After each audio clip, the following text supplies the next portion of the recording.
এক লোক নবী সাল্লাল্লাহু আলাইহি ওয়াসাল্লামের খেদমতে এলো। তিনি তার স্ত্রীদের কাছে লোক পাঠালেন। তারা জানালেন, আমাদের নিকট পানি ছাড়া কিছুই নেই। তখন রাসূলুল্লাহ সাল্লাল্লাহু আলাইহি ওয়াসাল্লাম বললেন, কে আছো যে এই ব্যক্তিকে মেহমান হিসাবে নিয়ে নিজের সাথে খাওয়াতে পারো? তখন এক আনসারী সাহাবী বললেন, আমি। এ বলে তিনি মেহমানকে নিয়ে গেলেন এবং স্ত্রীকে বললেন, রাসূলুল্লাহ সাল্লাল্লাহু আলাইহি ওয়াসাল্লামের মেহমানকে সম্মান করো। স্ত্রী বললেন, বাচ্চাদের খাবার ছাড়া আমাদের ঘরে অন্য কিছুই নেই। আনসারী বললেন, তুমি আহার প্রস্তুত করো এবং বাতি জ্বালাও, এবং বাচ্চারা খাবার চাইলে তাদেরকে ঘুম পাড়িয়ে দাও।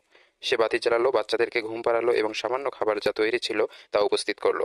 বাতি ঠিক করার বাহানা করে স্ত্রী উঠে গিয়ে বাতিটি নিভিয়ে দিলেন। তারপর তারা স্বামী স্ত্রী দুজনেই অন্ধকারের মধ্যে আহার করার মতো শব্দ করতে লাগলেন এবং মেহমানকে বোঝাতে লাগলেন যে তারাও সঙ্গে খাচ্ছেন। তারা উভয়ই সারা রাত অভুক্ত অবস্থায় কাটালেন। ভোরে যখন তিনি রাসূলুল্লাহ সাল্লাল্লাহু আলাইহি ওয়াসাল্লামের নিকট গেলেন, তখন তিনি বললেন, আল্লাহ তোমাদের গত রাতের কাণ্ড থেকে হেসে দিয়েছেন, অথবা বলেছেন খুশি হয়েছেন, এবং এ আয়াত নাজিল করেছেন। তারা অভাবগ্রস্ত সত্ত্বেও নিজেদের ওপর অন্যদেরকে অগ্রগণ্য করে থাকে, আর যাদেরকে অন্তরের কৃপণতা হতে মুক্ত রাখা হয়েছে তারাই সফলপ্রাপ্ত।